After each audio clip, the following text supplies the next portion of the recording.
Joining me this week is James Rakei, New Zealand-based Twitch streamer who some of you have maybe never seen online, depending on your sleep schedule. He's known as the best PvMer in New Zealand and Australia, and completed insane final boss in January this year. No fucking way, bro! Oh my god, I fucking got it, gun! As you know, we'll be covering his past in game, his favourite moments, and his future plans with Runescape, as well as covering how he made the transition from just being a player to streaming, and a lot of other streaming related questions. All of the topics listed down below in the description, and I've got timestamps for all of them as well. Bro, I fucking got the kill, dude! After the pre-planned interview, we did do a live Q&A with Twitch chat, and this is quite a big one. There's a lot of different topics, so make sure to check them out. You owe me a high elk. It's been a fucking Now join me as I head into the mind of James Rakei. IFB, bro, done! Oh, and I get fucking off omens as well! Bro, that's it. We're out here, boys. Oh my god, I'm still shaking, bro. Alright, James. Hello. Welcome. Have you ever done an interview before? I have, actually. I've done one recently. But I've only done one, and that was a bit... I don't know. It was my first time, so I was quite nervous. So I didn't really know how to act or anything what to like do. that. Yeah. I've never really been in an interview situation. I mean, this is going to be a whole lot more chilled than any job interview you've ever gone for either. So. Yeah, that's good. I'm not too worried. I just feel like it's a conversation with a friend on Discord, you know? Exactly. So let me find out, how did you start playing RuneScape? Where did that first come from? When did I first start playing RuneScape? So I was in Australia at my dad's, and one of my cousins actually played RuneScape. So he had already started playing it, and we went to an internet cafe where I just played it because he played it, and we're talking way back 15 years ago, you know, OSRS, what we know it as today. And I just remember mining in Falador, and it's quite addictive because the goals you want to achieve are not really achievable in one day. So you're definitely going to play tomorrow if you haven't achieved that goal. And I feel that is what originally got me hooked on playing RuneScape as a kid, which kind of, I think most people played up until a certain point in time and then took a break. Everyone I know has always taken that break, and then they've kind of got back into it in recent years, the ones that have returned anyway. And my story is pretty similar to that. Yeah, that is the thing about the game. There's so many little goals you can set yourself. Like, by the end of the week I want level 70 whatever, or that sort of thing. Exactly. So it's nice, easy little steps you can take to get there. Exactly. And back then it was a lot more difficult to achieve those goals, and there was no meta back then. It was just, you kind of figure your own way through this maze. I remember Rune HQ was probably the most help, but as far as actually knowing the fastest way to get from point A to B, I was probably the most inefficient player. But I was having fun. I was having a lot of fun meeting people. There's no Discords for me. It was all just in-game, and those days have kind of changed. So yeah, it kind of seems like now Twitch chat is the new like in-game chat for learning information and stuff like that, rather than obviously everyone talking in game like it used to be. Now a lot of people come to Twitch and stuff. Yeah. Absolutely. I'm reading your chat. It's kind of. I need to stop reading your chat. So, what made you come back? Like, I guess after a break. What made me come back to RuneScape? I know that it would have been because I was at university. So in 2016, I went back to university to finish my degree, which I had already started. And when you're at uni, especially when you're not paying, for university in New Zealand anyway, you're probably spending about 4 hours a day in class, but you may have a class at 9 o'clock in the morning and then one at 5 o'clock at night, and then you've got to do something in the time. So I had my laptop there, and I was like, I might play RuneScape again, see if I can get on my old account. Long story short, I did actually manage to log back into my main, And I started off, just I thought I would play it just like I was playing OSRS, but the whole meta, the whole style of playing had changed. There was certain things you had to do to be efficient, and there was new best in slot gear. Everything had changed, and it took a lot of getting used to. But I didn't want to go back and play OSRS simply because I didn't want to start from scratch, because I had an account that was near max, and for that reason alone, I stuck with RS3, and I just kind of adapted to that change. And it's quite addictive, as it always has been, but it did really kill some time while I was at university. Yeah, what do you think is the main reason behind old school's popularity? Do you think it is just nostalgia, or is it something about the simplicity of I've the never really style? looked into it too much. It may be nostalgia. They also do. I feel like they put more emphasis on PvP in that game, as and whereas we don't really have anything to compete with PvP. In all honesty, the PvP really strives in OSRS compared to RS3. So if people were around for the PvP, I think they'd choose that game over ours. PvM on our side, I find, is a lot better. Yeah, I It's quite, guess it's it's a lot like, more advanced. but that is with the obviously the complete change in the combat system, having that much more depth with the stuns and all your different abilities you can do. Yeah, Yeah, it's a lot to learn for somebody that's used to playing OSRS. They may not want to go through the effort of relearning everything. Like I originally didn't want to, because there's a lot of time you have to commit if you really want to get fully engaged with the game. There's a lot of time you have to give up essentially to progress in this game. And I feel like people that just want to play and have fun without that big learning curve, they may just be better off playing OSRS that they've been playing ever since they were a kid. yeah, it's just that bit more familiar. So, how did Yeah. you, I guess, go from just playing into actually streaming the game? How did that come around? There's a bit of a back story to that. So when did I start? I started last October. So October 2019 is when I started streaming. It's June 2020 now. I've been playing since 2016, and I guess I got so heavily involved with PVM in the game that I worked my way up from bosses considered mid tier and low tier to bosses that are now considered high tier. And over time, I just got better and better. I'm not saying that I'm good by any means, but I got to a point where I could start aiming for some pretty big goals in this game. And one of those goals for me was IFB, Insane Final Boss. And as soon as I started that journey, it was a bit of a grind because I'd have to put hours and hours in every day, different bosses, blah, blah, blah.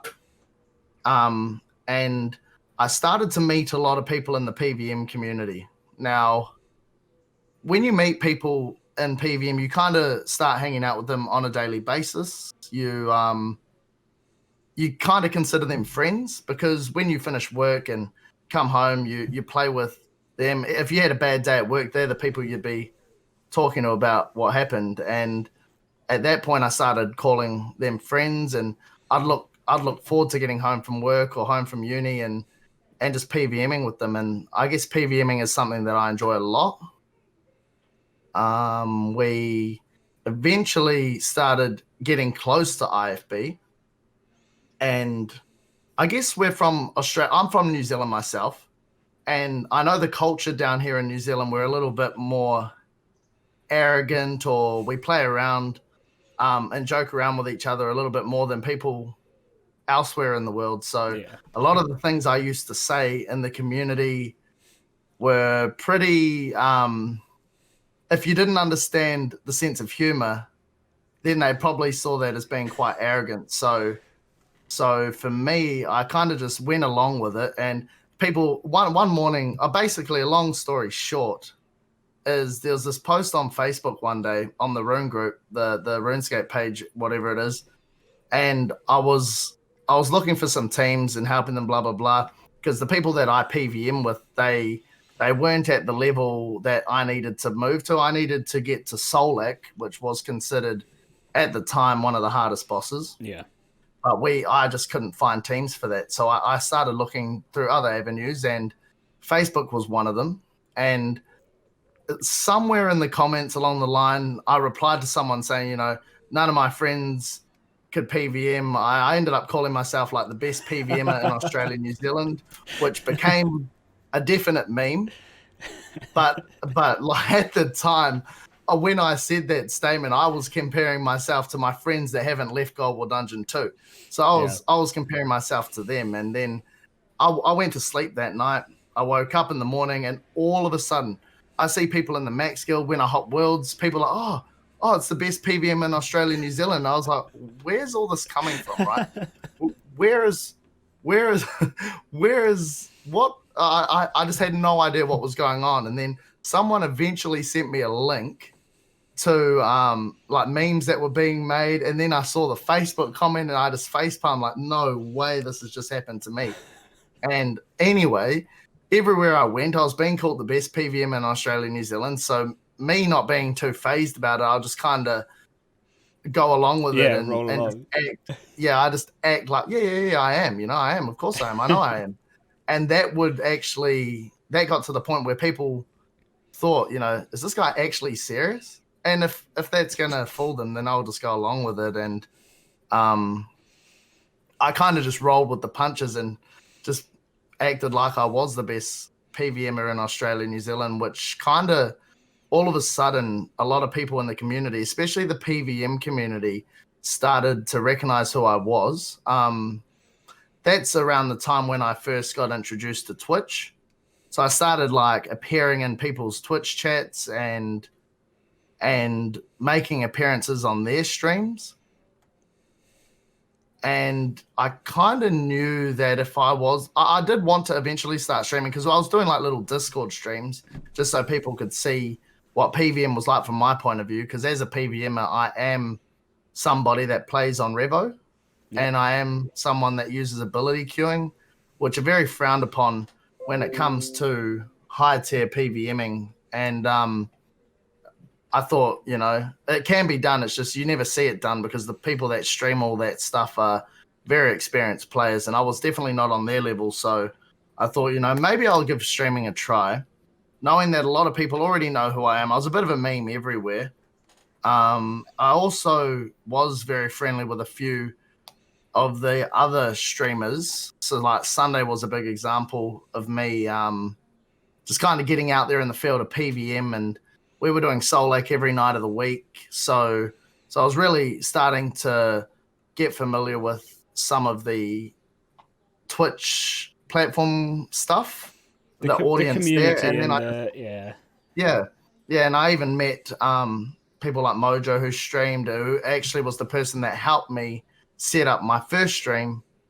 And when I went live, I didn't know what to expect. But what happened on that first stream was I'd be an idiot to really stop streaming. Okay. And that's it really kicked off from day one. There was not much of a build up for me. I was just straight into the deep end, and I didn't really know how to deal with everything because I had nothing prepared, right? No one streams the first time with everything complete. Set up and ready. So like a very bare bones mod team and everything like that. Oh man, it was I didn't even have mods, and my chat had like 100 people in it. Yeah. And I had people that needed to get banned because certain people felt targeted, and I had something happening in Discord, and I had Mojo in voice chat with me. He ended up coming in on TeamViewer mid-stream to try and fix some of my audio problems, and it was such a mess. But yeah, I didn't expect that. But it was, it's kind of still rolling. So, and obviously, we've all been stuck at home recently. How have you used RuneScape and streaming to help with that? Because I think a lot of people have been using it as a good coping mechanism. Yeah. I feel that for me personally, my lifestyle hasn't really changed because I work from home anyway. I do work from home, and so being stuck at home is not going to change anything there. I can happily stay home for a weekend. I could stay home all night without really needing to go out. I don't feel like being stuck at home is a bad thing. I could happily stay home all weekend and not get too frustrated about not going out. You so don't feel like you actually need to see other people and other people's company. not at all. Yeah. Not at all. So I had a good time staying at home throughout the whole lockdown. I'm in New Zealand, so the lockdown is now over for us. But a lot of my friends, I could tell, they're getting quite bored at home. Video games aren't their thing. They want to go out all the time. They want to, go out and just do anything. But even if it's work, a lot of them couldn't even work because they don't work from home. So not only were they stuck at home, but they didn't even have work to keep them busy. And I feel like they found that pretty tough. But here's me just doing my normal thing, and it's quite fun not being hassled to go out all the time. Although I'm sure everyone is very keen to be coming out now. The last week or so. Yeah, that's what it's like here. Like now that people are starting to go out again, it's becoming like I think everyone wants to catch up, but there's not enough hours in a day to catch up with everyone at once. So you kind of gotta. I'll catch up with you guys this weekend, them that weekend. I still got friends that want to hang out next weekend, so I gotta just try and squeeze that in, regardless of how busy I am at work or. Yeah, I want to stay here and stream, and I want to play RuneScape all weekend, but I should go and catch up with my friends. So let's move back in game. Have you got a favourite NPC in game? Favorite NPC? Jeez. Probably Mirthiel. I like Mirthiel. If I had to answer, I don't know them all. I don't know a lot of NPCs, but Mirthiel's the first one that comes to my mind. I feel like you're going to love this next question then. Have you got a favourite quest? Favorite quest? Jeez. Oh, yeah, I do actually. It'll have to be World Wakes. Yeah, World Wakes. I don't mind World Wakes. I have not even done half of the quests on my main. But I know World Wakes is the first thing I went for on my Ironman when I began that. Mm-hmm. It's the big unlocks, really, isn't it? Yeah. For me, unlocking... that's the quest that unlocks Sunshine, right? Yeah. Yeah. That's the first thing I went for. At least if I got that, I can somewhat perform. And then a favourite boss, something a bit more up your alley. Favourite boss. My favourite boss is definitely Solak. Yeah, 100% Solak. Why would that be? I have one KC and it was in a 7-man group where I was kind of being carried. So what makes him so good? Because at some point I'm going for final boss, so I will need to learn him. What would be your advice, and what are your favourite things about it? So Solak I enjoy. I think for the accolade. Originally when we were doing Solak, it was on release. So since Solak's been released, a lot of things have changed to make the boss actually a lot easier to, I guess, kill. And when we started doing it, I did actually get quite a large KC quite early. And being able to kind of walk around with that higher KC, for me, I felt quite proud of that. And although it was one of the last bosses I needed for final boss, I just kept going with it. It was a way for us to get all the boys together. We had a very consistent team. The money was really nice back then. Now, I still do it to this day. It's got a lot easier with all the additional, what do people call it, power creeps, or just the options when it comes to items and stuff like that. The boss is just becoming easier for everyone, as well as the mechanics actually changing. And recently the team size has allowed us to go with smaller team sizes, which at a point actually does reduce the need to know some of the mechanics, simply because some of them can now be ignored 4-man or less. And I think that would be really good for learners at this boss. People that are wanting to get into this boss, that's great. For the people that kind of did all their kills already, maybe it's like a chip off the hierarchy there for them. Yeah, So kind of that cheapens it is a bit. fine.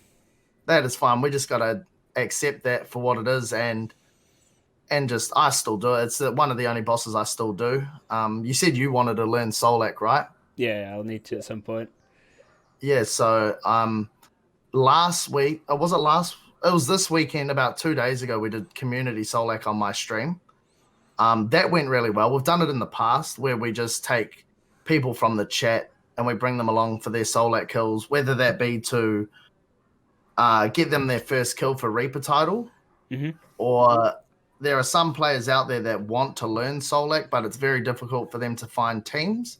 So bridging that gap, getting them their first KC, is kind of getting their foot in the door and allowing them to learn something. I don't care if they die over and over and over again. As long as they leave learning something, it just means that going forward, they could become, I guess, an asset to the team. You got to put in some time and effort to train people, and then once they get the hang of it, then you've got more people to go with. So that's kind of where that idea came from, and it does work. We had a big turnout. It's just I can't do it on my own. I do need my friends to help me with the team. Yeah, And you can't have just you and a team of full learners. That's never going to exactly. happen. And I can't expect my friends to just sit down with me for 10 hours straight and do it as well. So Yeah. it has to be at a time that suits everyone. And on the weekend, that was only 2 hours. So we only got 6 people through, but they were very happy about it. And I don't think we really missed anyone, but I feel like if we did another one, we would get some more people through. Yeah. So, how lucky did you get on your pets for IFB? Do you feel like you were under what you were expecting or over? I think, honestly, I don't want to say I was dry, but there were some pets that took a long time to get. I got really lucky with Legions. So Legions was something I got lucky with. A lot of my mates know that I got all 6 Legion pets in 1 hour, followed by the Chaos Elemental pet at the end of that same hour. So I had a Reckless Aura that I activated. I went out, I got all 6 pets, and then with the rest of my aura, I went out to Chaos Alley because I didn't know what else to do, and I got the pet for that as well. So that was my 7 pets in 1 hour. Was very happy there. Yeah. Very happy there. The one that I hate is Vitalis. Yeah, I think that's quite common. It was about 3.2k KC for me to get my Vitalis. Yeah. I'd never missed one either, so I didn't even get to. It was the first Vitalis I ever saw. It was your own. Well, I mean, at least that's something. It was my own. It was my own because the other person I was with already had Vit. So he couldn't get it. I was happy there. Apart from that, the other ones are fairly fine. You didn't get Magister was 3004 KC. Sounds like quite a lot. Yeah. Yeah, it's quite a quick boss though. So like, I was doing it for the money at the time. I just never came. When you're not going for the pets, it seems like a lot quicker. For a long period of time, I was not actively going for IFB. It just became something that I could go for once I got final boss and slowly started chipping away at the list. That's when I realized, I've got 40 out of 50 of the pets. Let's start focusing on the last 10. And yeah, some of them took longer than I was hoping. So which is your favorite of the pets? I want to say Solly. Yeah. Yeah, I have to say Solly because that's the pet that I still use. Otherwise, I wouldn't wear it. Yeah. And what about skilling pets? How many of those have you got? I think I've got 5 because I've got the Jack of Trades title. Okay. I don't know if I've got any more than 5. But if I had to pick a favorite, probably Archie. Archie's pretty cute. I feel like most people seem to get Archie. I got him at like level 55 or something. It was really low. No, that must be nice. It was. I think I got a few. I got a few Archies, but I knew I was going for 200 mil in archaeology, so I thought, once I get 120, I'll claim the first one I get. Okay. Yeah. Right, I know you're not much of a skiller, but have you got a favourite skill to train? My favorite skill. I want to say, I kind of want to say archaeology, but I think that's because that's the most recent skill that I've really trained in a long time. So yeah, probably arc. It wasn't too slow either. Once you get past level 70, I felt like it started to speed up quite a lot. And then once you hit 99, it's just so quick. Flies, yeah.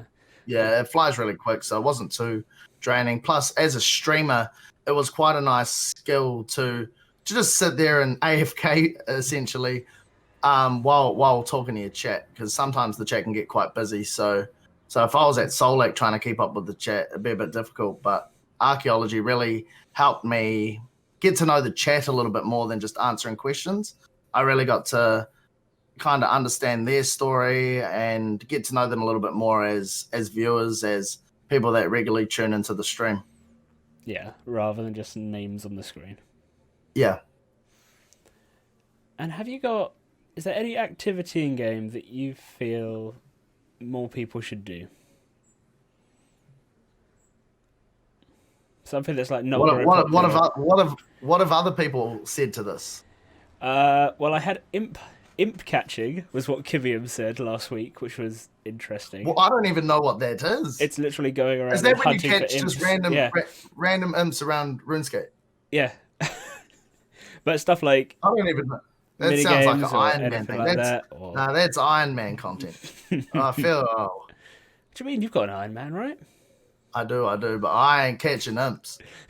I'll find anywhere. I no way I'm catching imps. I don't know. I do actually.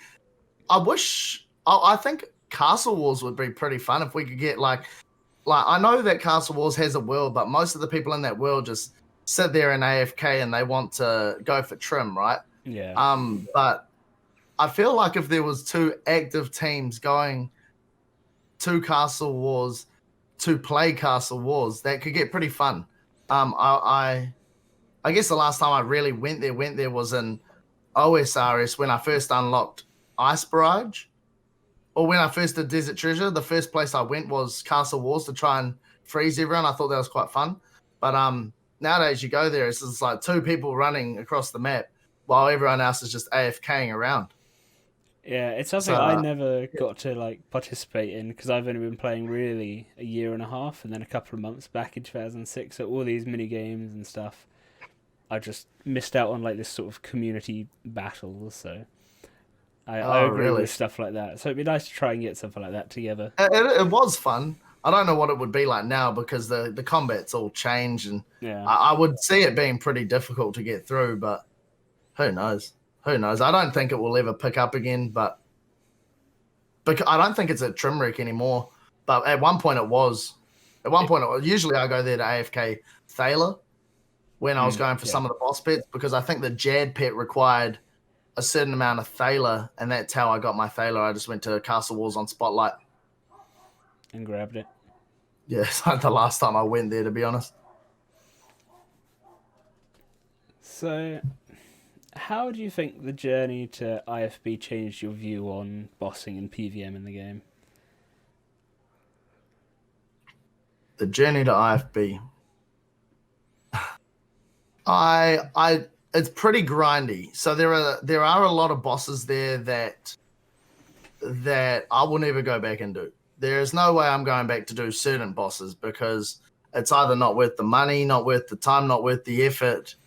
However, I did have to go and do them to simply chase the pets. So, yeah, I've obviously done every boss.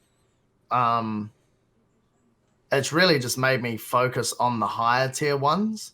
I guess when you go for final boss, you're doing 100 of every. But when you're going for the pets, you could be going back to those ones you don't want to do for a long time. One of the worst ones I think is Hurakan. Now, that is a long boss to kill, and you don't really want to do that 100 times, but if you're going for final boss, you have to. If you don't get the pet sub 100, I honestly, I told myself if I didn't get that pet sub 100, I would probably consider not going for IFB, but I did get mine in the 90s. So it was close. Yeah, it's quite close there, but I think it's just made me, the whole grind has kind of made me enjoy the higher tier ones a lot more, and it's probably because of the money, but I'm also more of a group PvMer, not so much a solo PvMer. Yeah. I don't know if that even comes into play, but that's something that I prefer anyway. Yeah. Do you think you'll ever go for Gold Warden or anything like that for Talos? Oh man, I struggled to get. To be honest, I struggled to get Warden. I got Warden, but that kill was full yak, full of food. Just made it. I think I fonted twice. Okay. I think I immorted once, fonted once, and then immorted again, and then I got the kill, and it was terrible. It was absolutely terrible. But apparently there's money to be made at Talos. I did earlier in the month, towards sometime in the last month, I considered going for 999. And to do that, I redid all my keybinds. So I'm still in the transition of learning all these new keybinds. I was going to go learn full manual. So that's probably still on the cards as well. I would like to go for 999. I would like to go for 2K, but I don't know if it's kind of too little too late for me. Maybe. I feel like Gold War Dungeon 3 is going to come out, and that's going to be my focus. Yeah, so you don't want your focus like split between the two and get like Yeah, halfway at the there moment, and then suddenly... Yeah, like recently I've really started getting into duo Solaks a lot because they just seem to be same speed but more money, and it's a lot of fun. I obviously enjoy Solak a lot, so when I am on my main, I'm Solaking. For a little while now I've had an Ironman, and I'm really enjoying that. I haven't been on it much in the last week, but usually it would be Ironman, and then I log into my main to do Solak. There would be no me learning Talos, so it's quite no, if only I had more hours in a day to do everything I want to do. Yeah, it's quite different than everything you already do, so Yeah. suddenly going And to that changes it up. Yeah, I work full time, so I can't just sit here and play all day. I only play for like 3 or 4 hours at night. Yeah, and you make the most of spending time with your friends rather than solo stuff. So I know you recently hit a goal you've had for a while of getting all those tier 92s. Yes, we did. We did. Yes. Yeah, we did. We did. How do you feel about how you ended up getting the achievement? Is it how you hoped it would be, or did it take a slightly different turn? For a very long time, when you think IFB, this guy's done all the bosses. That's fine. But not only has he done all the bosses, he's done a lot of every boss, because he has not only had to go to 100 KC, he's had to go until he gets the pit. So when you think of things like 3,000 KC Rago, 2,500 KC Solak, 3,000 KC AOD, you think you'd have money, right? Didn't even got a full set of magic. This is about a week ago. I had a full T92 set of magic, and I had just started chipping away at the melee combat style, because I'm getting into duo Solaks a lot now, and I'm starting a hybrid. I've started investing in melee gear so that I can achieve that. And and I don't know how to. This is not a flex because I know I'm poor still, but there is. I went to the duel arena. It wasn't even a staking addiction or anything like that. What it was is I hung out with some boys in Discord after my stream, and we were just at the duel arena doing some small kind of bets. It was quite fun hanging out with the boys in Discord, and it turned into some big wins, to the point where I could start buying T92s that I didn't have. And, all of a sudden I add a ZGS to my log, and then I had 0 range weapons, and I now have them all. We've just had, honestly, this whole week, we've never lost. Every day has just been a good day.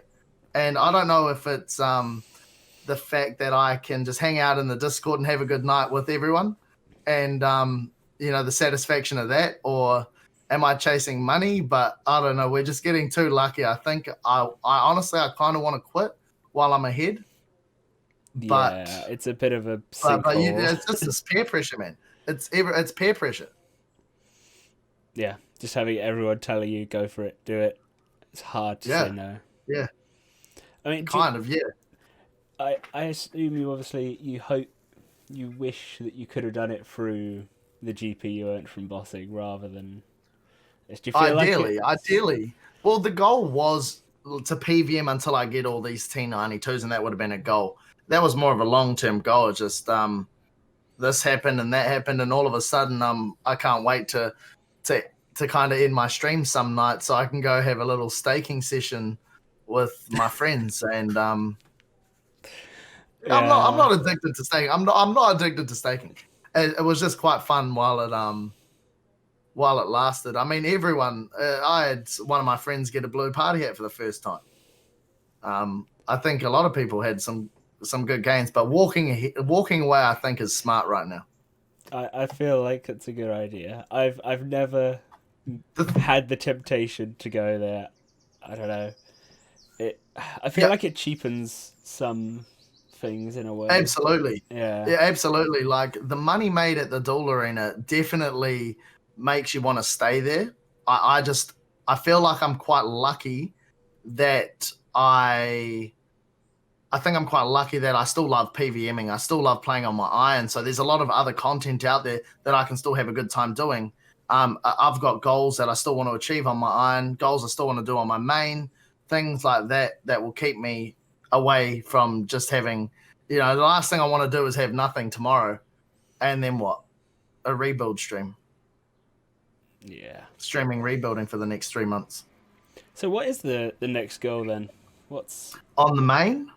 Yeah, well, both. Whatever you've got. Okay, so I think the next biggest goal on my main could only be completion escape, I feel, because originally the goal was not just T92s, but it was really getting ready for Gold War Dungeon 3 so that when that comes out, obviously I'm going to lose my title. The first thing I'm going to be doing is chasing all those pets. Yep. So I can retitle.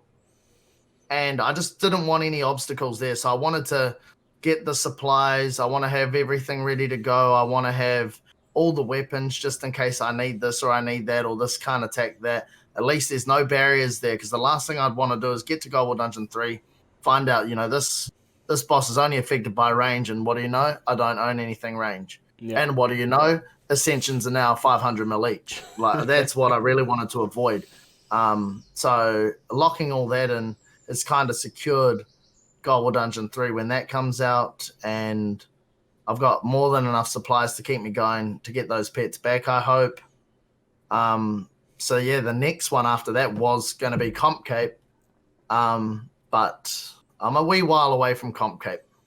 Yeah, it's a very gradual thing. It seems like people sort of tick off a few, kind of like you're saying for IFB, you sort of suddenly realise you've ticked off half the Rex, and then you go for I don't know how RNG based comp is. I think it's just something you can tick as you go, just do one thing at a time and tick off the list. But whereas IFB was a lot of RNG, you don't know when the finish line is. The pet could come next kill, the pet could come 1,000 kills later.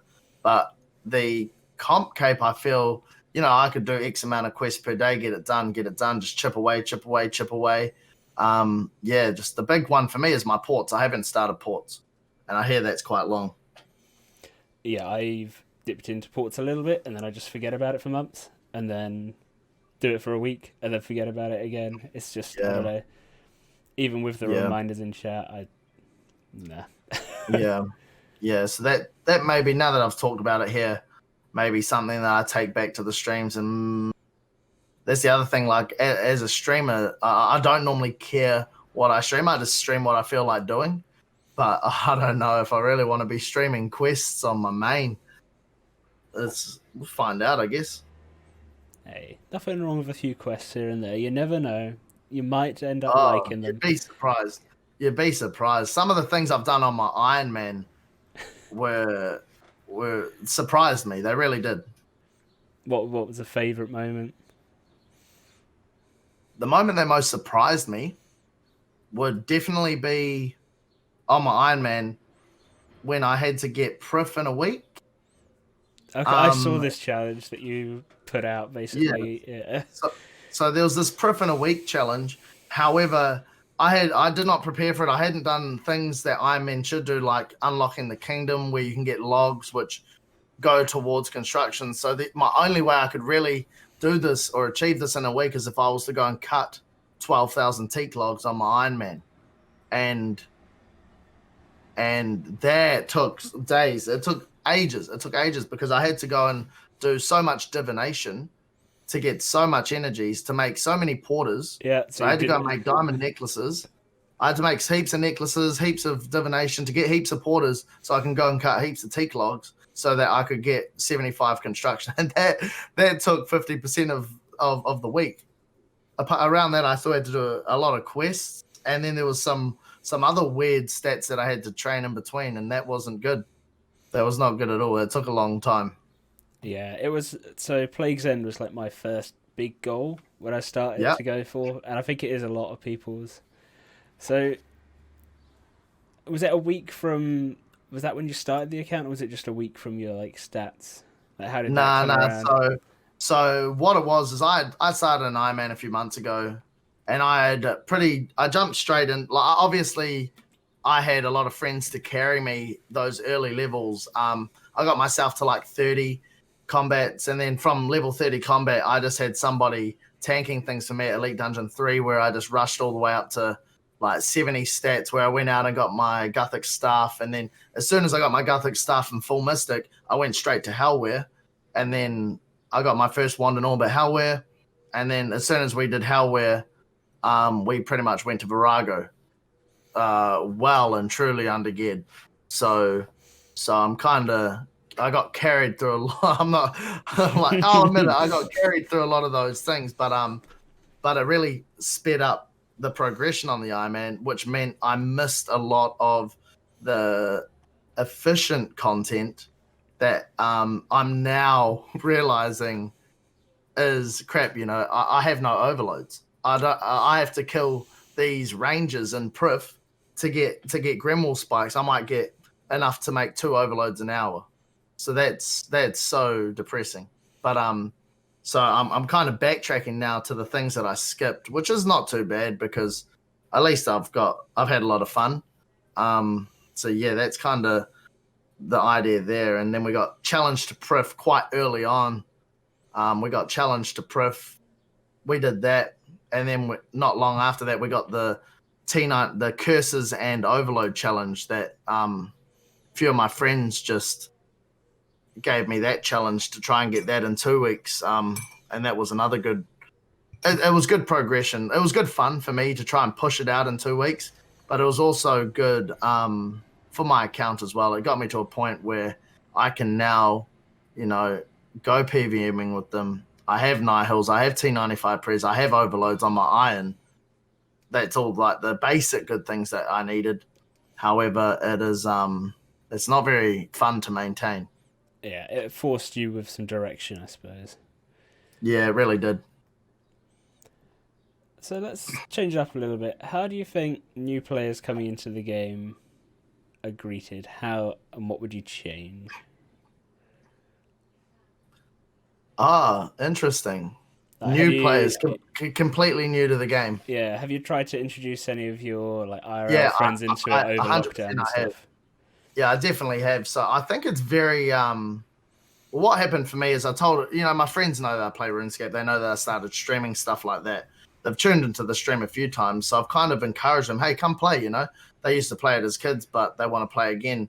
It didn't really work out well for me because my friends don't play anymore.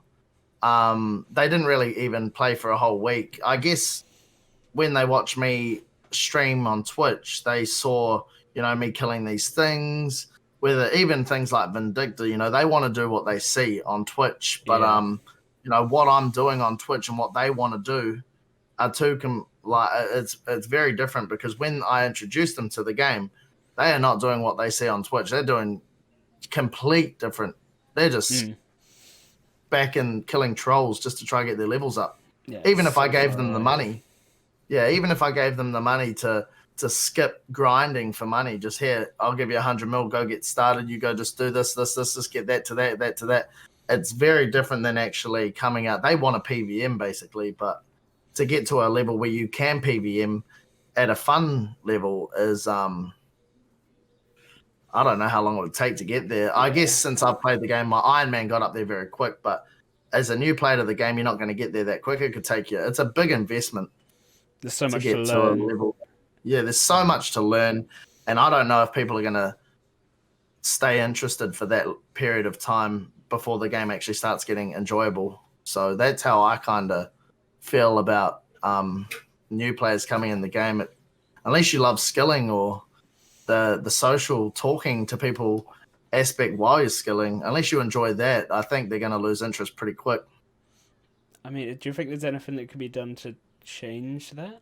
Because obviously the problem is if you take away focus on making in-game content to make lower tier content for people to do, higher level PvMers aren't necessarily going to want to do it because there's no real reward for them.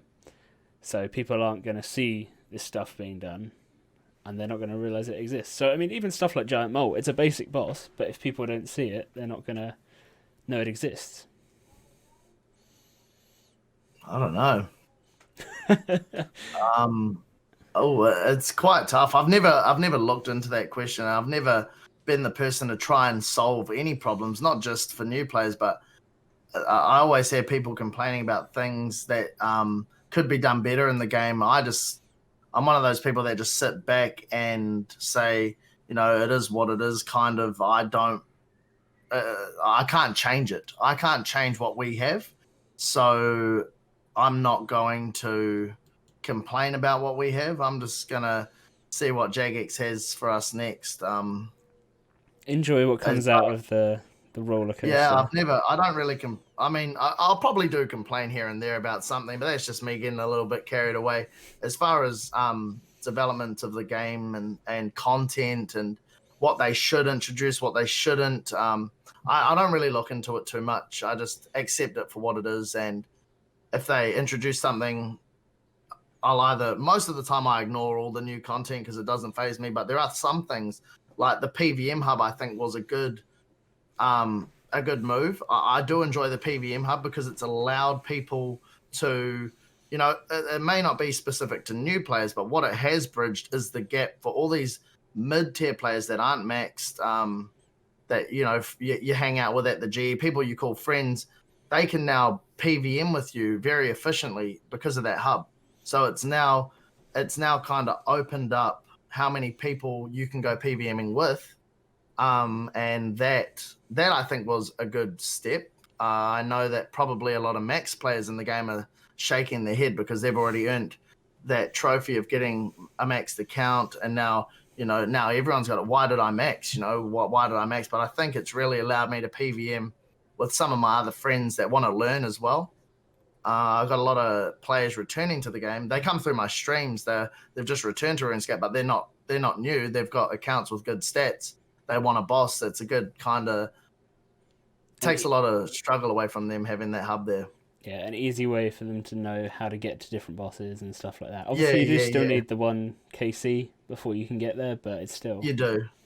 I feel like that could have been nerfed. I don't know. I think that maybe they should have added, 10 to 50 KC requirement on each boss before everyone just gets it. I think that may make people kind of at least have to work for it. Honestly, I would even say 100. Like, you go to 100 kills of this boss and then you can open a portal. It would actually make people grind out their 100 kills and then they'd get a reward for doing that. It makes people go Whereas for the final one boss. kill is very easy. Yeah. Yeah, no, I am very happy that the PvM hub's around. I was going for max like before Christmas time, and then PvM hub came out, and I was like, all right, no rush for it anymore because I can just use it. My portals, it's so much nicer. Like That's nice. It's perfect for mid-level players. Yeah, it's been really good for my Ironman. Otherwise, I'd probably be a little bit behind on my Ironman. I wouldn't know how to get anywhere. especially Gold War Dungeon 1. I kind of skipped Gold War Dungeon 1, but there are a lot of bosses that I don't want to run through Nada to get to Gold War Dungeon 2, especially if I'm banking all the time. I mean, the Araxi one as well was a bit of a pain. Yeah, Barrows. I know. Barrows. Yeah, exactly. So yeah, the Barrows run was really nice for me. Even the QBD was quite nice for me because I can do it quite efficiently. Yeah, if you've I got need the to bank movement. no delay. Yeah. So we're pretty much getting towards the end, but have you got any favourite moments for your time that you've been streaming? Favorite moments. I think the whole experience of streaming has just been very overwhelming. It must have been my earlier days because when you first stream, I honestly expected to maybe just have my friends in Discord watching me do some Solak. Maybe another person comes in and watches, and then maybe 3 months later we got 5 people there. But I think it was just the fact it went from 0 to 100 real quick. And it wasn't just like a peaked up to like high numbers from day one and then dropped towards the end of the week. The community kind of grew, it stayed, and 9 months later, we've still got a lot of people tuning in. 7 o'clock for me every night. This community's pretty damn solid. They keep coming back. Start to meet a lot of them. There are small changes in the communities, but that's, I guess, something I'm still kind of getting used to, and it's just a whole. It's nice having a lot of people there to talk to. I've never experienced not having many people in the chat, and it really is something I look forward to doing. At the end of my day, I can come sit down and go live, and everyone's here to hang out and just have fun. It's quite a unique experience you've had with streaming, really, because most people have to do that sort of whole building up from like having one viewer and no one talking in chat. So yeah, they definitely do.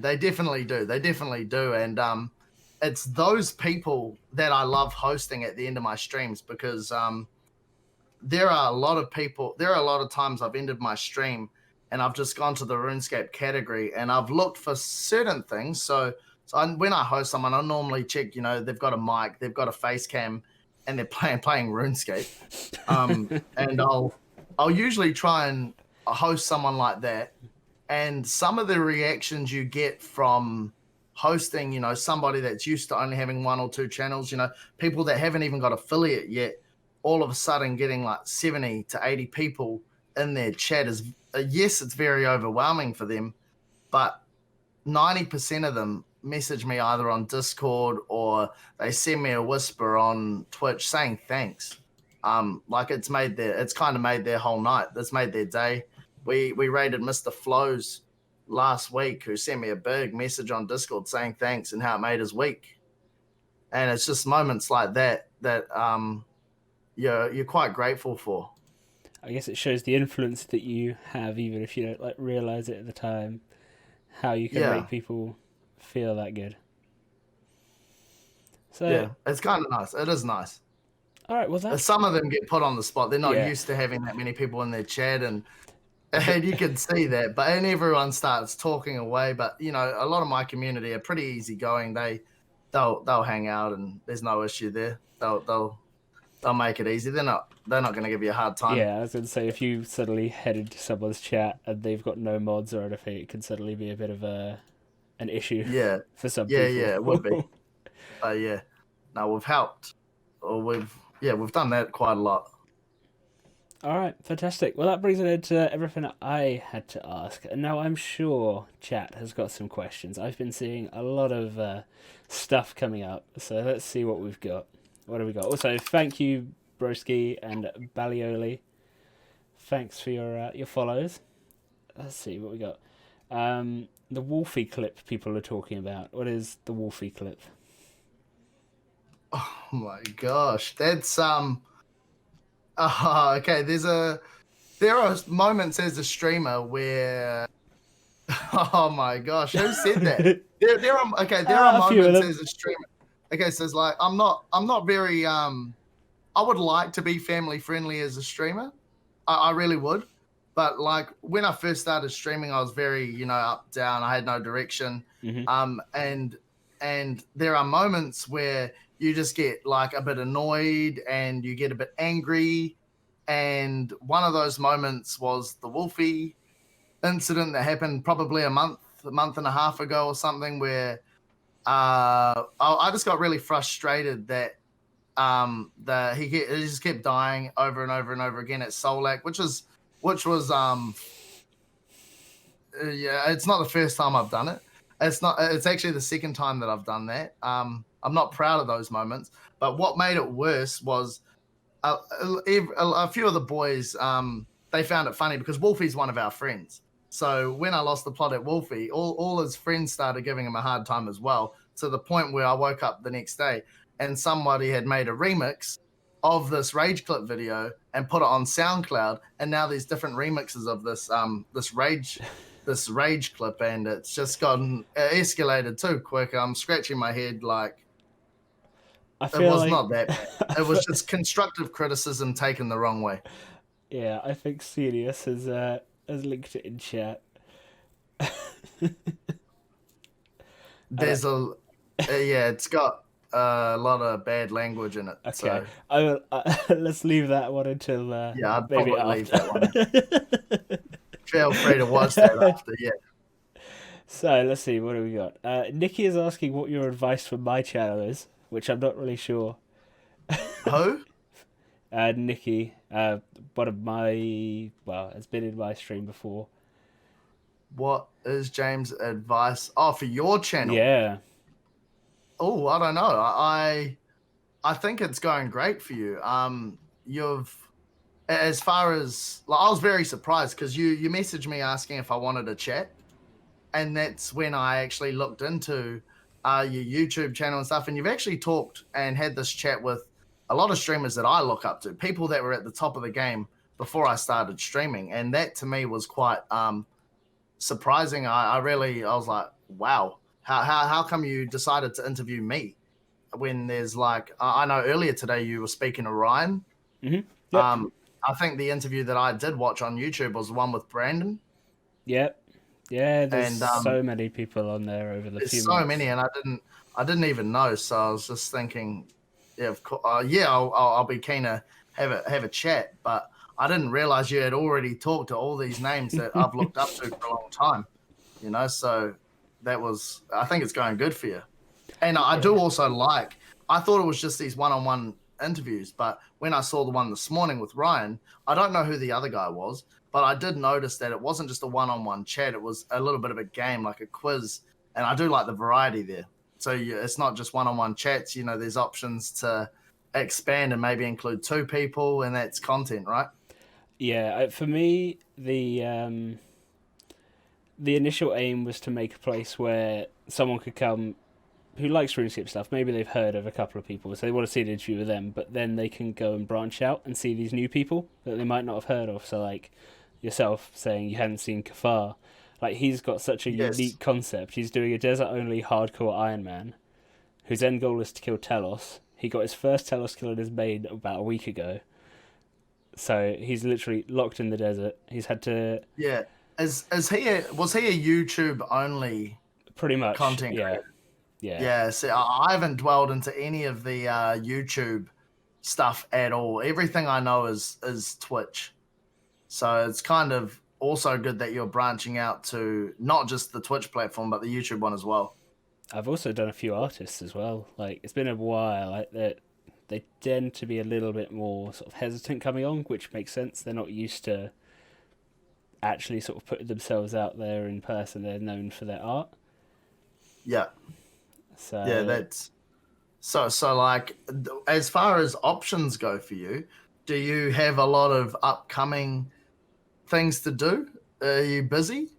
I would say I still work like 4 days a week, so it's I work, I study, and I do this, so I'm pretty busy, and generally pretty busy. Yeah, because I was really surprised when you asked me to actually log in the next day and see you.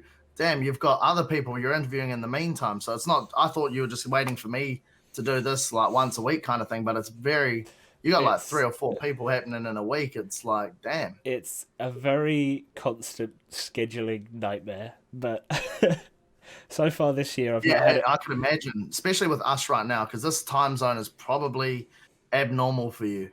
Yeah, it's easier for me than like Pacific time ones where they're 8 hours different. They've had to be pretty late a lot of the time. Yeah. Yeah. I see. Yeah, but no. So far this year, I've not had a week where I've not had an interview, which I'm hoping to continue for the full year, and then after that, we're just going to see how it goes, and maybe branch out into other stuff. Like I briefly mentioned to you, I'm doing the Final Boss series. I've got a few episodes of that up. I'm trying to make it a little bit more lore focused though than just PvM and drops. Yep. A bit different. Interesting. But there are so many like upcoming creators and stuff that I haven't even had a chance to see. Like, there's heaps. I feel like since the COVID, since in the last month, there are. I tune in like during the day when I'm at work because I work from home. It's quite easy for me to have Twitch open on another monitor. I probably shouldn't say this in case my boss sees it, but during the day I've seen a lot of content.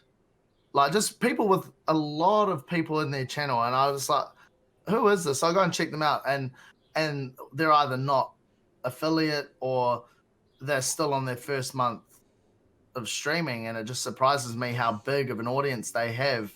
And it kind of makes me look into it a little bit more, and I've realized some of them are from YouTube, some of them are just doing really, really well. It's kind of scary, but it is really good to see.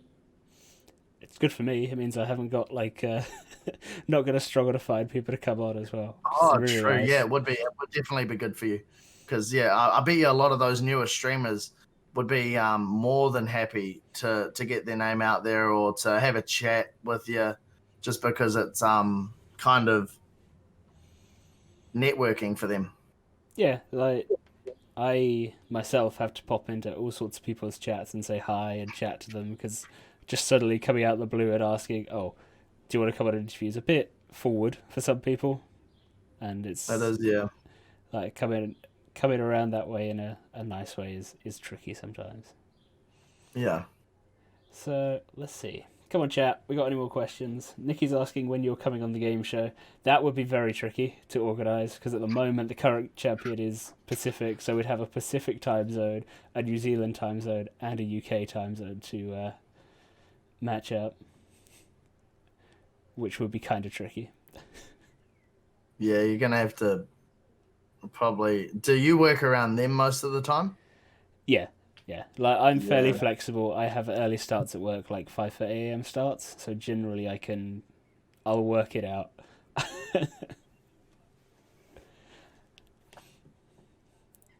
All right, chat. We got any more questions? What is going on here? I can already see what's going on. Like I have been glancing at chat throughout this, and it's been an absolute mess, but a beautiful mess. Just having fun, I guess. Yeah. I thought a lot of these people should be in bed right now. A lot of these people, they don't know what it is, what it is. Oh, God. Senius welcome to my viewers. A lot of these people are just people from my stream. Mm-hmm. Well, Senius is hey guys. Telling me to ask you about the golden shower story. I don't think there's any story there. It was just, us being Aussies, New Zealanders will just, I don't know. Someone brings something up that's stupid. You just play along with it. I guess a lot of the time, being a streamer, you have a lot of trolls come through your chat, right? And as somebody that has a lot of viewers, you're not just like 1 or 2 viewers. Yep. You've got like somewhat a decent amount of viewers there. There are occasional people that just like to come in and troll you a little bit. A lot of the time when people come in and troll me, I'll just accept it. Yeah, you're right. Just play along with them to kind of shut them up a little bit. And, they're probably trying to trigger me or trying to get a reaction out of me. But if I play along with it, they quickly find out that, oh, this guy's not going to budge. We'll go annoy someone else. And I think And somewhere along the line, there was a meme going through. I won't name any names, but someone started this golden shower meme, and I just played along with it. And now it's got kind of not it's not out there, but it is just a couple of clips from other streamers trying to have a laugh, and it's just all good fun and games, I guess. Everyone has a good time. I'm not worried by it. They want to laugh. I think it's funny as well. I saw mentioned when we were talking about like hosting smaller streams and stuff. The host you did a couple of weeks ago to Alicia. To who? Is it Alicia, the old school streamer? Sorry, Star. Oh, that! Oh my gosh, that was a good one. That was. Were you in the raid for that? I was, yes. That was pretty interesting. That's actually probably one of the, because I reckon I actually found her Twitch during the day, and I recognize her from that. I think it was the 15-year video from Runescape. I think everybody's seen that video. Surely you have as well. Yeah, the documentary. So I recognized her from that documentary, and I followed her. And then later that day, I decided to host her, and I think that was the only raid that I've ever actually raided somebody. And the majority of my stream didn't just disappear and go and watch whoever is next on their list. You know, a lot of times you raid someone, they might get a few follows, and then they'll go watch, you know, the next person they want to see stream. But this time I raided somebody, and oh my gosh, I was in her chat for like another hour and a half with half of my viewers, just still shaking their heads like, what is going on? This is something different, but must be content, right? I am in James's Discord server. Who is James Rakei? I'm not. Oh, Travis. So a question I normally ask people is where does their username come from? But for you, I think it's quite obvious.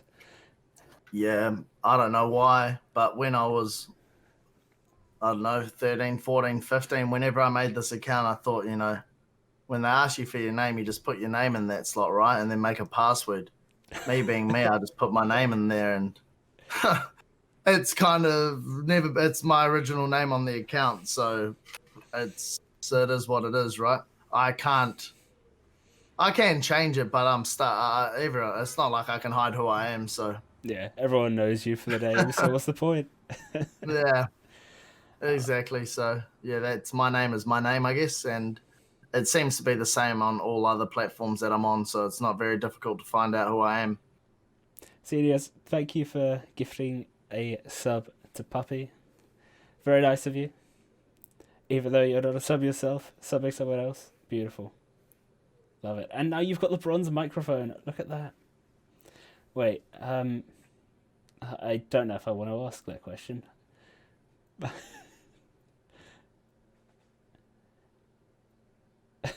Me? Wait, hang on. Did you ask James what inspired him to get a nano leaf? Oh my gosh. You know what the nano leaves are, right? Are they the things behind you? They are the things behind me. Yeah, so I guess I saw a lot of other streamers using them, and I thought they were quite cool. I did like the look of them. My camera's probably like the worst quality because it sucks, but maybe we could upgrade one day. But I guess as when I started streaming and now are two complete different pretty much stations. Like I just went live with a standard setup, nothing flash, blah blah blah blah blah, and I always told myself any money that I got from Twitch would go straight back into the setup. So we quickly added on a lot of things for my setup to the point where there was nothing more that I really needed. After that, I'm very grateful for getting out of debt IRL. I ended up paying all of my debt, and that was actually the first time in my life that I've been debt-free properly as an adult. And then I thought, you know, maybe we can start spending some money on the stream. So I decided to buy some nano leaves because the money was there, and I always said I'd put money back into the stream. So I thought, why not? I'm even thinking about buying more, but they aren't cheap. They're not the cheapest things in the world, but I don't want to waste the money. You know, it's either I'm saving or playing around a little bit. Just imagine if the entire wall behind you was covered in them.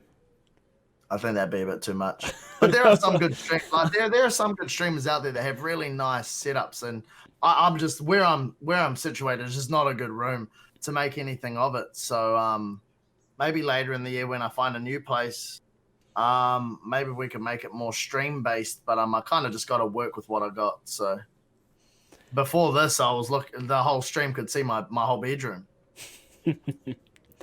So let's see what we got. So Senior still wants us to watch this video. I'll watch it after I've done recording the YouTube stuff. That's all good. Do the recording and then feel free to watch it.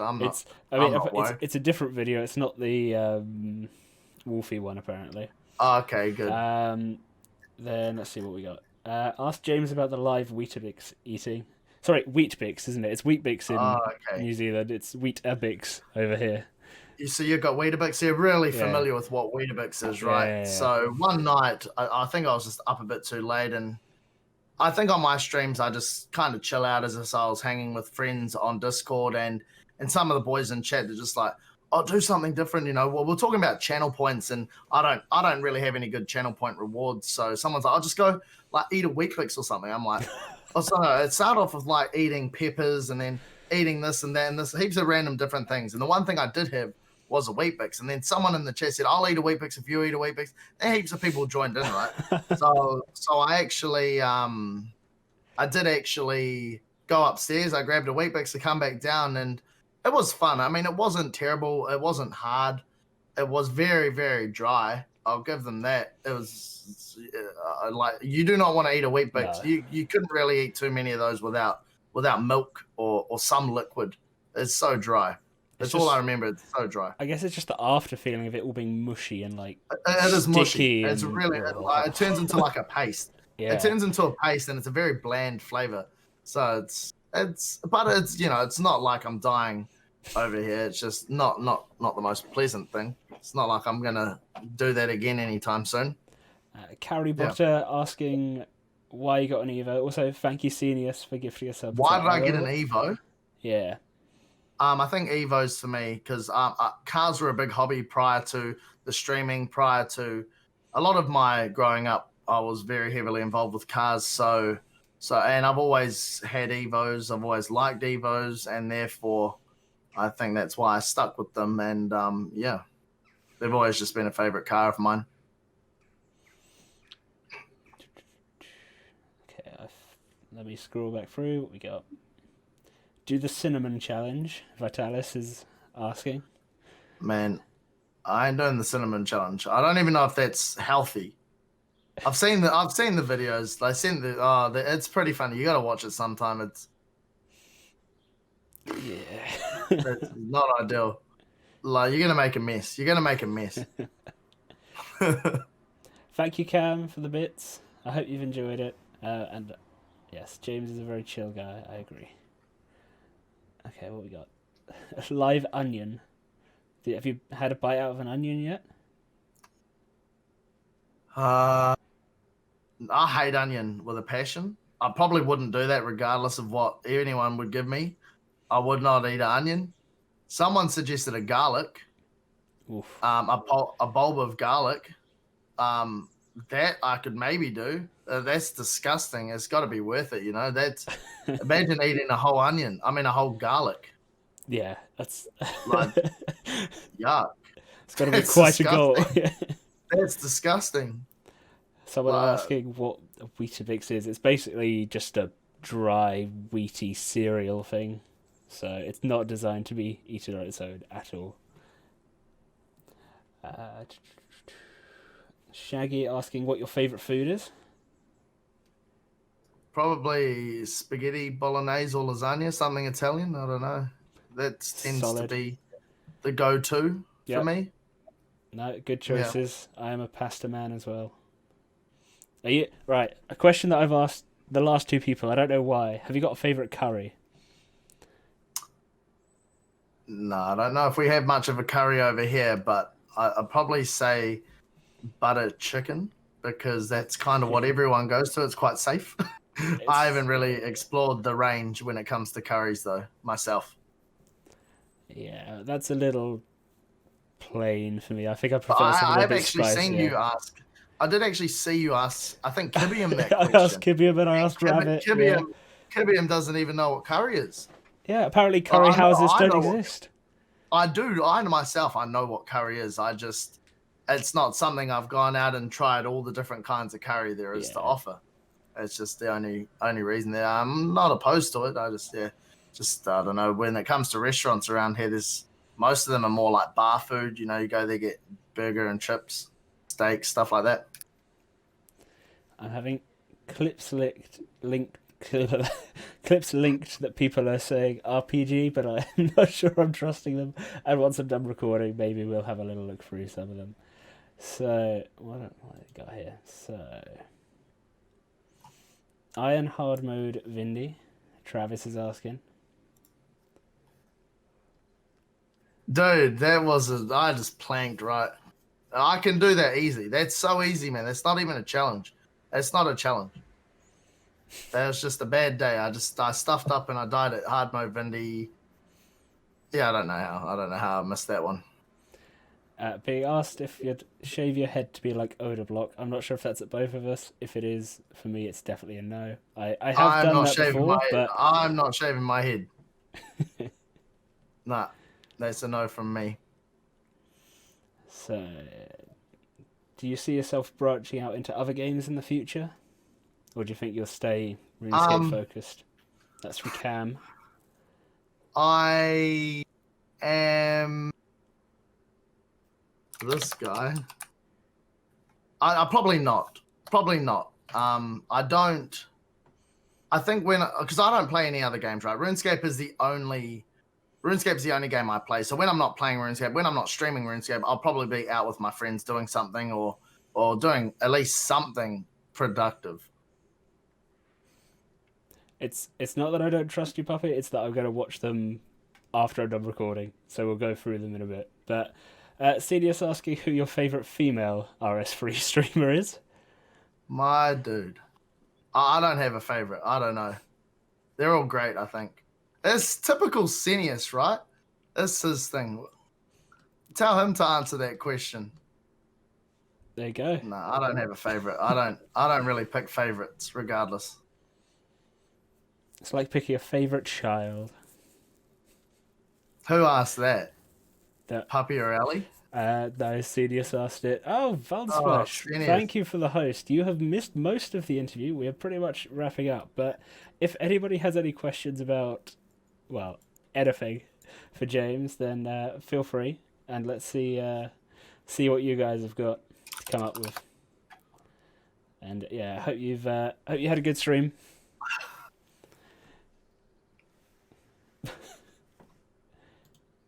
Vitalis is still asking if you're gonna go staking tonight. Who was that? Vitalis? Yeah. Has he got money? I probably will meet. I'll meet the boys in Discord after this. But I have work in the morning, so I can't stay up too late. And I'll say, yeah, that's it. I cannot wake up tomorrow with no money. Put it that way. I'm not waking up tomorrow clean. And before, right? And before my rebuild stream starts tomorrow. Thank you, Sunday, ZMFB, and Wiggy for the follows. CDS for the bits as well. I don't feel like I called you or shouted you out for that. Thank you for that. Have you played or do you play old school RuneScape? I have an old school RuneScape account, believe it or not. I've had one for a little while now. I've been paying for membership on it for who knows how long. So it's like an active account. It's got a lot of stuff on it. It's all fully geared to do small bosses like Zulrah, which is probably equivalent to like QBD or something at our end. Mm-hmm. And the goal was eventually to get that account up to a level where I could raid. However, I guess I've still got a lot of things I want to achieve on RS3, and for that reason alone, I don't really log into OSRS unless a few of the mates in Discord from way back, we end up catching up, and I'll jump on and play with them for a little bit. But I do, but not as much as I do RS3. Deranged's question is James should grow a beard. So I'm not. Dude, I haven't shaved in like weeks, right? I haven't shaved in weeks. Just don't have the This power. thing's never going.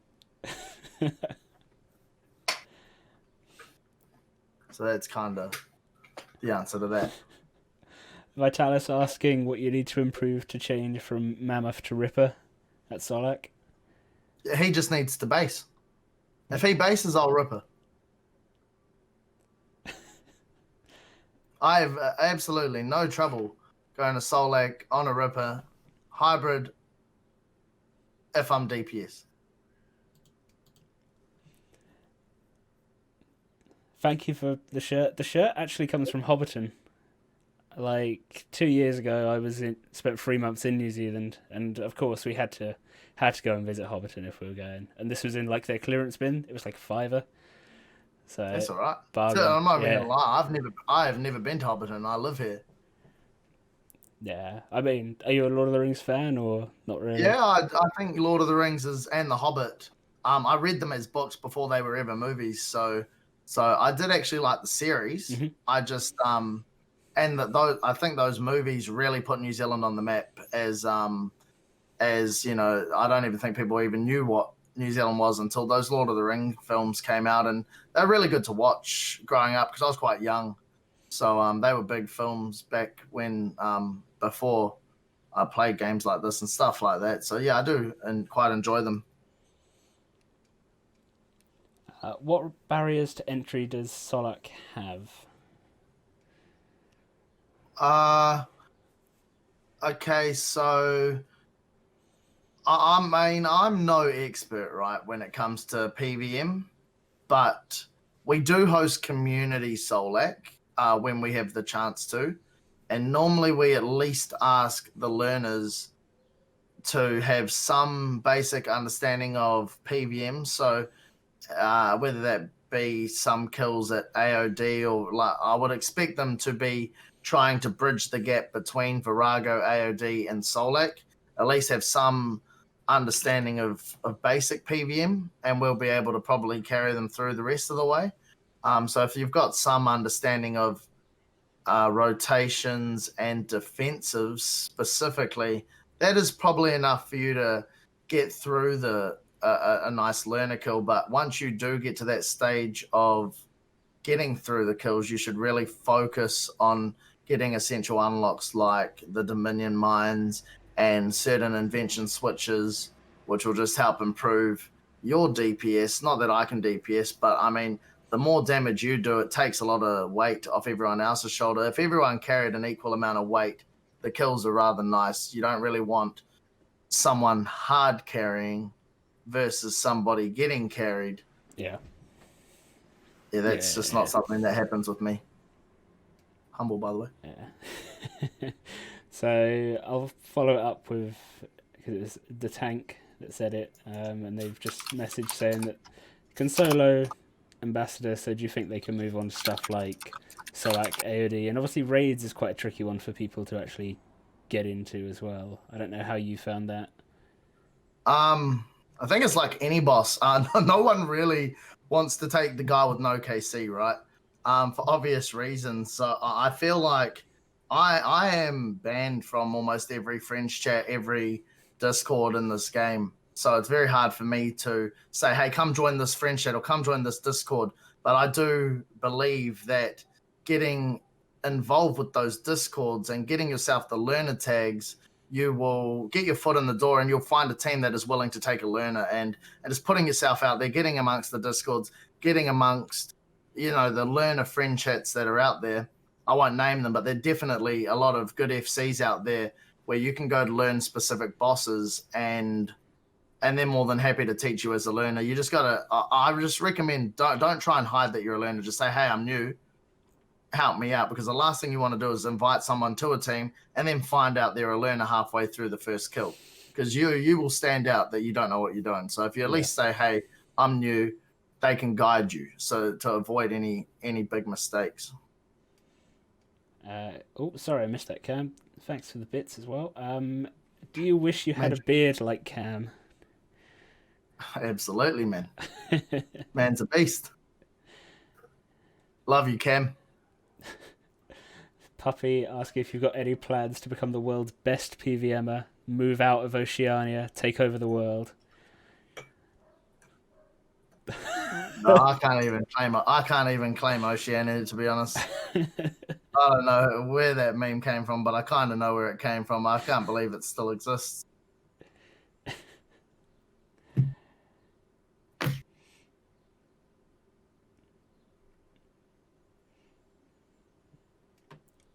Okay. The tank kind of following up, just asking if Ambassador Solo is not good PvM experience. I mean, I'd say it is, surely. Like, I think. What did you say? Solo. Yeah. I think Ambassador is tough. If you're doing Ambassador, especially on your own, I think you're at a level where you would probably be considered high tier. I think somebody that's casually soloing Ambi just needs, if they want to move into like Solak, it's just a matter of fact of learning the mechanics. All you need to do is learn the mechanics. And that's like any boss, really. I mean, once you know the mechanics, it becomes a lot easier. It's just getting somebody to take you to learn the mechanics is kind of the biggest barrier to entry with some of those group bosses specifically. Yeah. This is about the third or fourth time, but can you say heck? Was that Puppy? I'm not going to say yes or no. Where's this chat? I haven't got the chat open. Oh, everyone's still here. Hey, they've been drinking. How are they still awake? How are you still awake? Ali and Puppy were meant to be in bed hours ago. I've got the stream open now. Oh, yeah, wow, there's heaps of people here. Yeah, man. Bone Splash brought 40 odd people over as well. How many friends chats are you banned from? Lots. Next to all. I think I've recently got unbanned from some, but I've got no interest of joining them, really. I don't know what even started that. That was just like some stuff happened ages ago. Nothing bad. I don't know, mate. I think I just troll a lot. And when I get in trouble for trolling, I just continue to troll. And just when I get banned, I just start abusing them, and I just take it the wrong way. But I'm not too worried there. Hasn't really stopped me from going anywhere. So yeah, just take things a little bit too far, maybe. Yeah, I take things I do take things a bit too far, but the other thing that really didn't help is that, this friend chat are really good friends with the people that run this friend chat, and, some friend chats, the owner owns multiple other friend chats. So once you ruin that network, it's pretty game over if you're trying to learn PvM. But fortunately for me, I had a network of friends. That they didn't really care where I was banned from. They knew that I was there to just play. They knew the sense of humor behind it all. We still went out every night of the week, and I got IFB not long after. Serious. James, P500, ? I know I'll win. I just don't want to clean him, man. He's already in debt. I don't want to put him more in debt. And yeah, I just thanks, but yeah, I don't stake anymore. Reform, by the way. And then L asking who made the little Stitch emote, which is amazing. Oh, that's Ellie. Yeah, I made that emote for Ellie. That's her sub emote. That's a lot more detailed than mine. Like there. The little column. Dude, yours is, my ones are just text emotes. All of my emotes are just text. It's a tricky thing to come up with. Like, I am not creative. I was thinking of going to like Twitch Fiverr or something like that and just pay to get some made, I don't really mind. It's just as a person, I'm not very creative. So as you can see, most of my emotes there are just text-based emotes, and I'm more than happy to change them. I just have no idea. When it comes, and that's part of being thrown in the deep end with Twitch. Now I can't complain that I haven't had time to adjust and get used to it, because I've been streaming just going on 9 months now, so I've had time to kind of sort things out. But when you first start streaming and you get all these subheads, you got no idea what the hell you want to do with them. It's quite overwhelming, and I think we're just kind of stuck with that, and we've kept it that ever since. And I see them being used in other people's chats, believe it or not. I do actually see it when I'm lurking or chilling out in other streamers' chats. It's yeah, I'm happy to change it, but yeah, never creative. Thank you for the follows as well, Ellie and Celius. Much appreciated. Detank is back asking who you are. Well, James is the best PvMer in Oz and New Zealand. But he's also a Twitch streamer regularly. Most evenings will be on doing some form of PvM. Wild's asking who he thinks the best PvMer in RS3 is. Best PvMer. Oh, it's a tough one. I want to say, I don't know. I want to say probably. Do you have someone that comes to mind straight away? I got a few. I mean, Couchy obviously stands out in some regards, especially at Talos. Yeah. Obviously, Mr. Lucario has done some pretty ridiculous things as well. Yeah. So those are definitely the two I was thinking. I want to say Couchy simply because he's really perfected almost everything. He holds the records for almost everything. However, I do like Lucario. I feel like Lucario does a lot of feature kills that they're great to watch, but they are not easy. He's probably one of the only people that could do them, and for some of them, he's probably the only person that has done them. So to see him do some of the things he gets away with is actually insane, because he puts a lot of time and effort. Now, I know Couchy puts endless effort in as well, because it's just to the point where there's more than just playing the game and getting these kills perfected. It's to the point where you're breaking it down on a spreadsheet to perfect it. And but I think Lucario has achieved some great things. I mean, his solo Yaka kill was just insane. Solo Yaka is just one. How hard would that be, right? And on top of that, too, the time taken to potentially fail at the end is just like I could never do it. Two, even if I could do it, that's a lot of time and effort you have to put into achieving that. He also did the solo. I believe he did the solo Solak post update, so in its current state. Yeah, he did that recently. He would, every time I log into Twitch and pop through a stream, he was attempting it. So for days and days and days, he was trying it until he gets it. So props to him for having the dedication to go through with those kills until he gets it, because I'd get frustrated if I was even partly that good to even attempt to go for something like that. It would still frustrate me so much, the amount of fails. Thank you for follow, Dars. I think it would be. Blake, that's true, actually. Spyro does have some pretty crazy kills, like I've never heard of him. The one-tick KBD kill. Is he the one that holds the QBD record? I think he holds the QBD. I think that's Spyro that does the QBD record. He's definitely got KBD. I know that much, because it's literally just spawns and dies instantly. And yeah, Fighted's saying, yeah. Yeah. Yeah, nuts. There's a lot of huge PvMers out there on another level. Like people, the thing is, they've been playing since way before. I feel like those players up there, they never stopped from OSRS. They played all the way through. So when EOC came out, they were around like I've only been here for two years now. 3 years I've been playing. Yeah, so they had to learn the the transition to EOC when there was no revolution. They had to learn the abilities, and they've got all those years of experience sort of built up behind them. Yeah. Which allows them to kind of just, they're way ahead. They're like years ahead of me.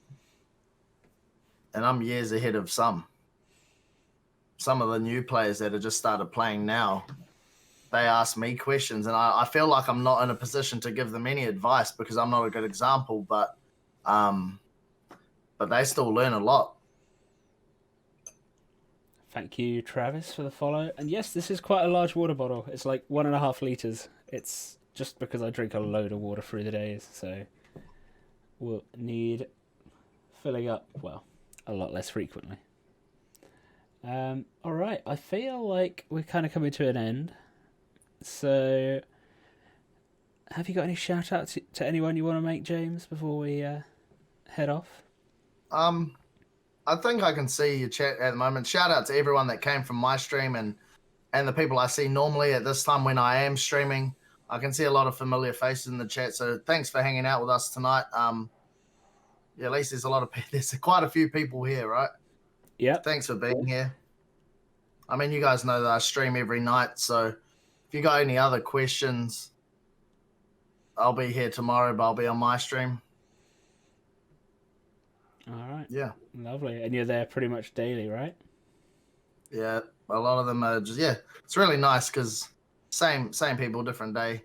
Occasionally you get new people come through and they hang out, and it's becoming a little bit of a community, a place where even the viewers are starting to, meet each other, and these things that happen after the streams and Discords, people are really starting to network with each other. I don't know if it's called networking, but I seen this coming in with a raid as well. Yeah. Thanks for that. Slightly unfortunately timed as we were just about to finish, but let's give them a little bit of time if they've got any of.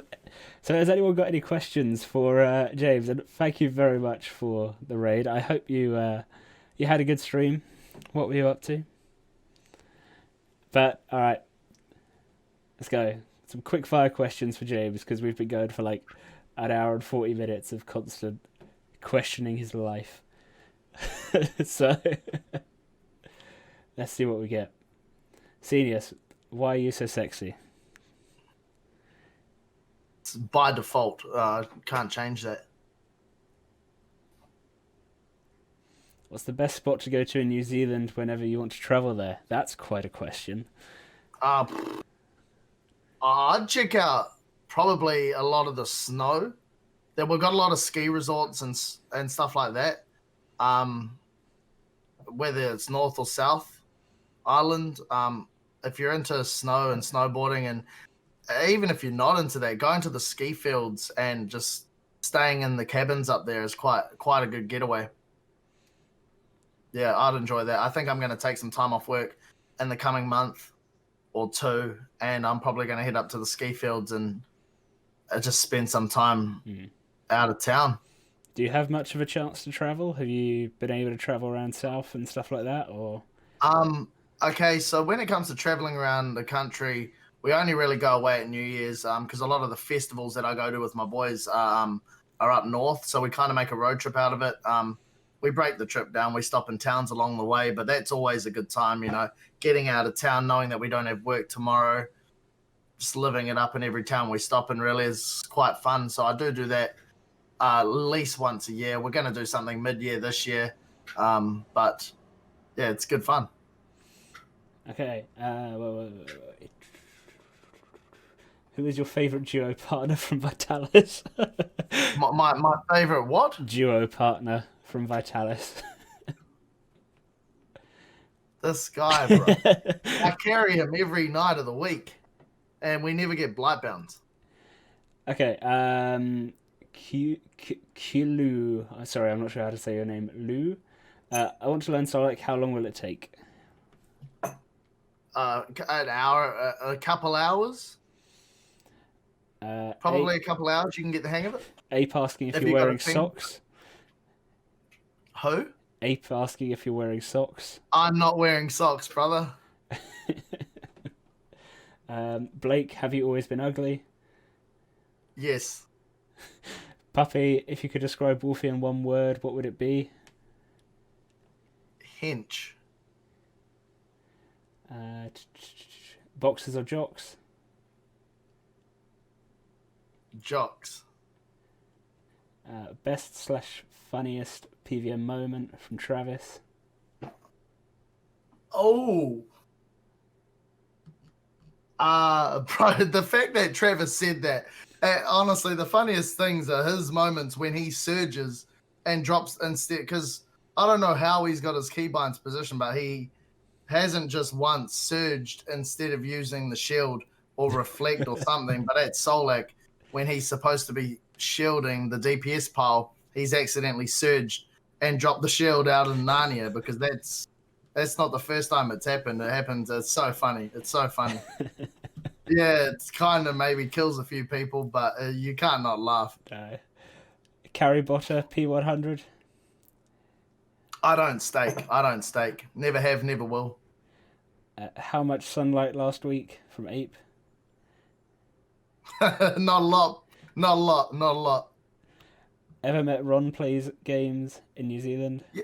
Yeah, I do know Ron plays games. He's another Kiwi streamer. He streams OSRS. He's very successful as well. How does it feel to be the best PVMer in Oz, New Zealand? I'm used to it now. I'm used to it. Have you ever thought about going to RuneFest when it actually happens? Obviously, it's a big old trip. Me? Yeah. No. I mean, I'd like to go. It'd be great, but it's not cheap at all. I wouldn't even know how much it costs. Shaggy asking why you're such a good friend. I have to be. Not sure about that one, Senius. Just skip Senius's questions. He's just trying to get a reaction. Puppy asking why you keep me up past my bedtime. Honestly, I'm surprised she's awake. She never watches my streams at this time of night, so you must be doing something right. Someone asked if you could eat a Weetabix to finish stream. I don't know. I don't have any Weetabix. I have no Weetabix. I would love to. Do you have a Weetabix? No, not downstairs. I've got crunchy nut cornflakes. That's it, I think. Which is not quite the same. Can you do... Yeah. Sorry, Vitalis? Oh. Could you repeat that? Who said that? Vitalis, oh my... Have you seen my sub emote? What? No, I don't think so. Oh, man. It's this thing from Odablock. Oh, do you really want me to do that? Do I? I don't know. We'll skip that one.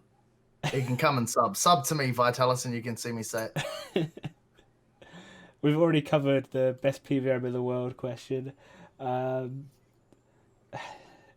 Senius. Favorite daughter? You can't pick a favorite. Can't pick a favorite child. Ignore Senius's questions. That's what he does. He incites all these things for a good laugh. He is the sole reason behind the golden shower meme right now.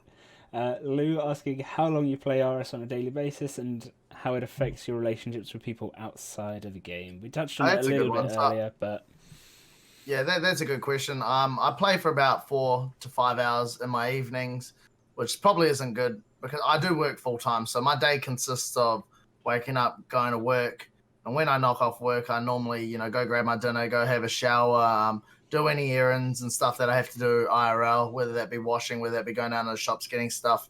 And then, I usually leave a 2-hour gap. So I finish work at 5, try and start my streams at 6. And I normally only play when I'm streaming. There's not a lot of off-stream play that I really have. Until recently, we've done a little bit of, late nights on the weekend staking. But apart from that, if I'm not streaming, I'm not even playing. And how does it affect, how does it affect people after I guess for me, I still catch up with my friends all the time. We still go out in town and stuff like that. That's always good. However, my friends, originally when I started streaming, they didn't really know what streaming was. But I think in the last 3 months, they've really realized, like, shit, this guy is, like, streaming is actually something he should be doing for a little bit anyway. Like, it's kind of working out well. So now they've actually started making appearances in my streams, and especially with the COVID stuff being locked down, a lot of them have been tuning in to the streams and having a good time. But I guess they've learnt what Twitch is about for me. But yeah, it's kind of, we don't go out as much, but I've definitely saved a lot more money not going out, spending it every weekend. I know that much. We've got top 5 bosses. I feel like that's too many. We already had the top 1. So what about a top 3? So you had Solak, Virago, and probably AOD. Okay. Yeah. Right. Scroll. Where are we going? We've already kind of covered this quite a lot earlier, but boss smashing is your thing. You do like doing your group bosses as opposed to solo stuff.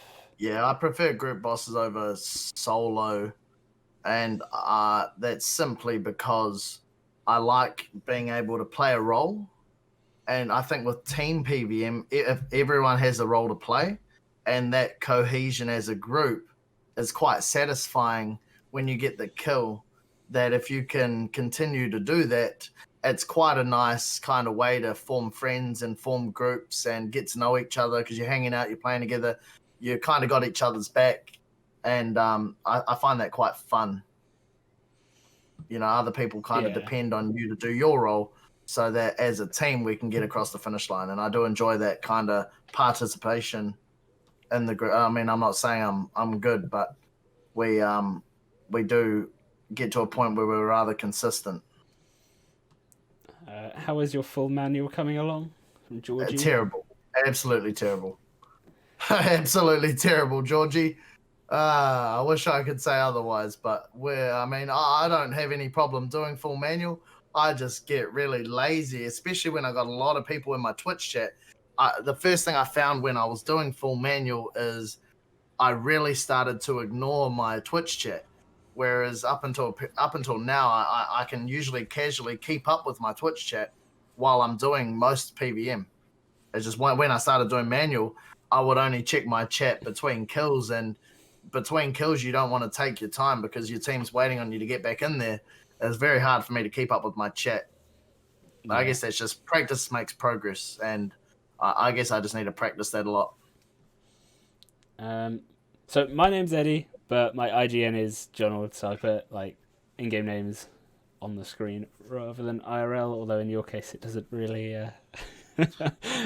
change. It is terrible. Hey, yeah, it is what it is. Okay, cool. Well, I think we are pretty much coming to an end. We'll go with one last question from Vitalis. Why did you start staking? Peer pressure. 100%. It's peer pressure. Fantastic. All right, guys. Now, let's see. Who shall we head over and host?